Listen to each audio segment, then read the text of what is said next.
So Joseph, he was the father's most favored son.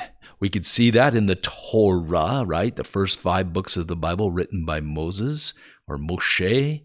And that's what we see. He was the father's most favored son. What else?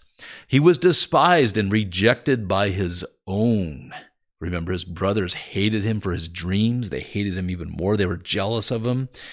And they despised and they rejected him, just like Israel, for the most part, rejected Jesus.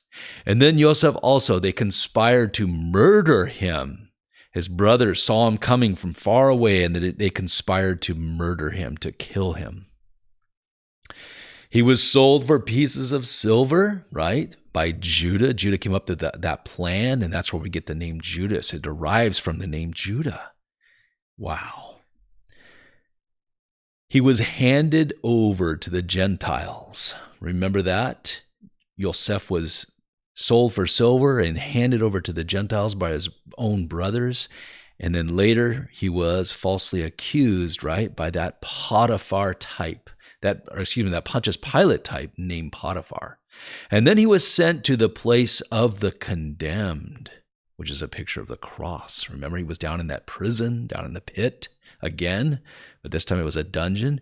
And what happens down there? He tells the two down there, the fate of the two condemned with him. One of them, lives and is restored to the king in 3 days. The other one is cursed to death. Picture of the cross.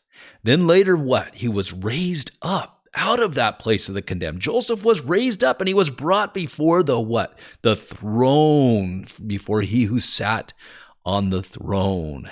And that's what we see. And Joseph was standing before him, raised up out of that place of the condemned. And he was the only one found worthy to reveal God's plan. Just like Jesus was the only one found worthy in Revelation chapter 5. And John wept because no one could take the scrolls out of the right hand of he who sat on the throne. But the elder in heaven said to John, "Don't weep. Behold, the Lion of the tribe of Judah has been found worthy." And John said he saw a lamb as though he had been slain. And it was Jesus. And he was worthy to take the scrolls out of he who sat on the throne, out of his right hand. Only he. So what does that speak of? The same thing in Joseph's story. He was the only one found who could reveal God's future plan through those dreams. He was made the right-hand man to the power. Jesus is at the right hand of the power. Remember, he told Caiaphas, the high priest, that, and Caiaphas tore his clothes and yelled out blasphemy. Here's a ring that perhaps he even wore, but this is an actual signet ring from ancient Egypt right there. He was given his Gentile bride. He who sat on the throne did what? Gave him his Gentile bride. Asenath was her name. Isn't that amazing? Because right now, for the most part, Jesus, Yeshua, has a Gentile bride. But that's about to change because he's going to save all of Israel. He has a great harvest. So there's a great, great harvest. And when that last piece of grain was brought into the storehouses of Joseph, what happens? There was a great 7-year time of great trouble, the great famine that was all over the face of the entire earth, which speaks of what? The 7-year tribulation period that's yet to come that Daniel spoke about and that Revelation, the book of Revelation, speaks about. So his brothers during that time come to him and they're bowed down in fulfillment of Joseph's prophetic dreams. Just like Jesus told Caiaphas, "You will see me at the right hand of the power, coming in great glory." And that's what we see here. His brothers did come back in fulfillment of that dream, bow down to him during that time of great trouble, 7-year time of great trouble. So he reveals to them that he's alive. He's alive. They were stunned, they were shocked, and they were scared. But he told them, "Don't be afraid. Come closer. I am Joseph. You guys meant it for evil, but God meant it for good, to save you, to save many people alive as it is this day." So he saves all of Israel. He saves all of Israel. And it happened during that 7-year time of great trouble. Then what does he do?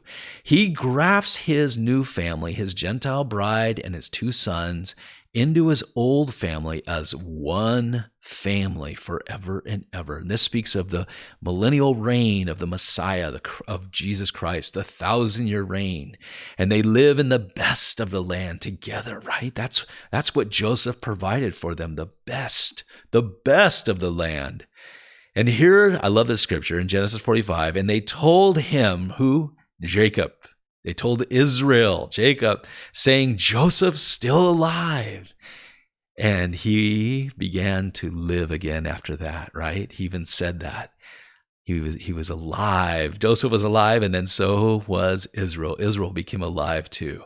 So the next episode, the next parts and series that we're going to get into in this whole thing of Jesus, how to find Jesus in the Old Testament, is going to be Moses and Jesus, how he compares, how he is a type and a picture of Jesus. And I'm so excited about that, you guys. I can't wait. So looking forward to it, guys. We're going to be looking at Moshe, or that's Hebrew for Moses. And I'm super excited because check this out. There was an evil king that did not know Joseph, it says in the scriptures in Exodus. And he wanted to kill all of the Hebrew baby boys in that region. Who does that remind you of? Oh, yeah, that's right. Herod, right?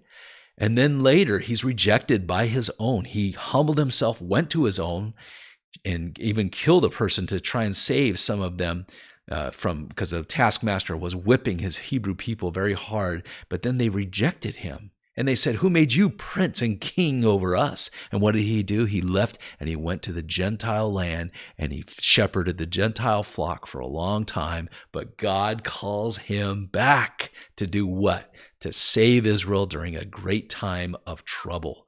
And many of those plagues that we're going to see in Moses' story are the same ones that you see in the book of Revelation. So it's very powerful. So don't forget, hit this playlist right here.